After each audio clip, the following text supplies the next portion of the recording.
Hey everyone, welcome back to the channel. Today we're taking a deep dive into RadRover 5 from Rad Power Bikes, an electric fat tire bike that's been getting a lot of attention over the years, especially for riders looking for something that can handle sand, snow, trails, and even just cruising through the neighborhood. Now that I spent a solid time riding this thing, and I've got thoughts, both good and bad, we're going to talk specs, the actual riding experience, the pros and cons, whether or not I think it's worth your money. And yes, that's $1,700. Also, I saw a stray cat during filming, so I'll show you guys that later. The RadRover 5 has that classic fat tire e-bike look. You get a high-step aluminum alloy frame with a clean black finish and some subtle gray and orange accents. It's not flashy, but definitely looks tough. The frame size is 18 inches and it's got a standover height of just over 20 inches, so it should fit most riders comfortably, but this thing is big, like really big. It weighs in at almost 70 pounds, which is something you feel when you're riding. Honestly, that was one of the first things I noticed, how heavy it felt when pedaling without motor assist or trying to maneuver it around tight spots. So just a heads up, this is not a bike you're casually lifting upstairs or throwing on a roof rack without some effort. The RadRover 5 is powered with a 750 watt geared hub motor in the rear, putting out 80 Newton meters of torque. On paper, it sounds like a beast, and in many ways it is. You've got both cadence-based pedal assist and a twist throttle, so whether you want to pedal or just cruise, it's got you covered. Rad claims a top speed of 20 miles an hour, and I'll be doing a speed test to see if it actually hits that. So far, my personal experience, I feel like it gets close, but we'll let the numbers speak in that segment. Battery-wise, you're looking at a 48-volt, 14-amp-hour pack giving you about 672 watt-hours. That translates to a range of about 25 and 45 miles, depending on your riding style, terrain, and how much throttle you're using. I found that I was sitting about somewhere in the middle of that, closer to 30-ish miles on mixed terrain. Charging takes about 6 hours, which isn't terrible, but you'll definitely want to plug it in overnight if you're planning to ride a long time next day. Okay, we're going to do a top speed run real quick, so let's see if we can hit 20 or like 22 or something. All right, 3, 2, 1, go.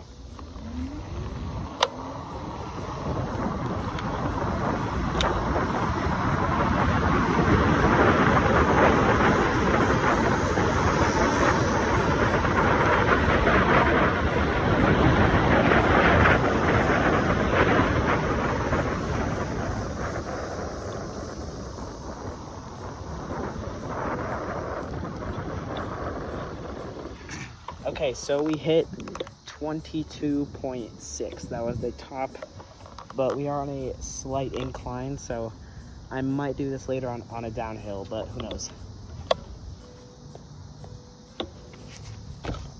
Alright, let's talk about the ride experience, and this is where things get interesting. The 4-inch wide Kenda Juggernaut tires give a super cushy ride. They're fat, grippy, and can handle everything from pavement to gravel, and even soft sand. I took it off-road a bit, and while it's no full suspension mountain bike, the RST front suspension fork with 100 millimeters of travel does a decent job of smoothing out bumps. That said, again, the weight is real. When you're pedaling, especially without motor assist, you start to feel like you're dragging a small motorcycle. That's kind of the thing. This bike feels more like a low-speed electric vehicle than a bicycle. It's fun, sure, but don't expect a super nimble ride. It's a cruiser, it's a tank, and definitely demands some respect when cornering or stopping. The mechanical disc brakes are fine. They stop you, but with this weight, I would love to see hydraulic brakes instead. Just more consistent stopping power and less more on the fatigue on the longer rides. Okay, I found this big open field, so I'm gonna do an off-road test, give my thoughts on how the tires feel. All right, 3, 2, 1, go.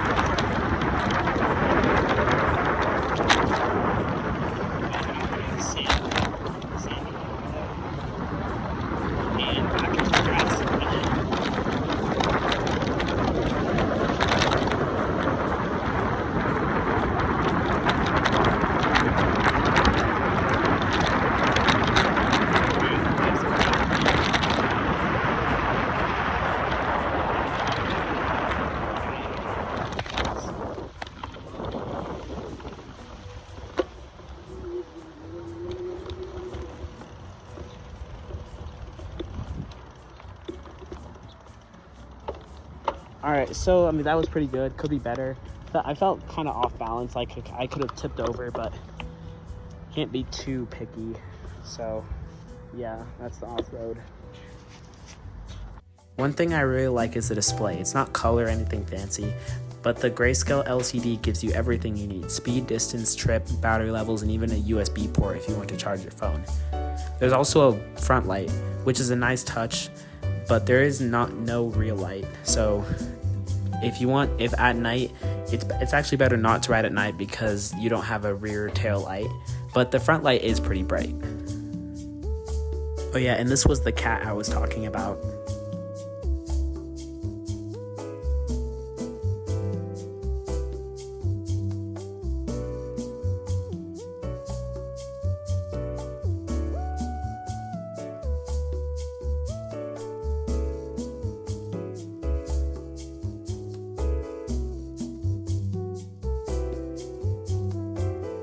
Now here's the thing, if you're someone who wants a casual off-road capable e-bike for trails, commuting, or fun on the weekends, the RadRover 5 still delivers. It's reliable, has great community support, and Rad Powerbikes has been around long enough that you know what you're getting. But this is where I'm going to be real. For the price, you're honestly better off putting that $1,700 towards an e-moto like a Suron or an RTR. Yeah, I lose the pedals and the bicycle status, but you gain way more power, better suspension, and true off-road capability, especially if you're riding for thrill, not fitness. So, final verdict, the RadRover 5 is a solid option if you're looking for a comfortable, go-anywhere fat-tire e-bike with a laid-back ride, but it's definitely showing its age, and with how fast the e-bike world is moving, there's newer options that offer more value. Would I recommend it in 2025?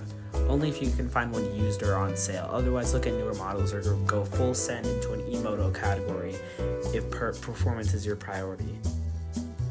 Thank you for watching. I'll catch you guys in the next one.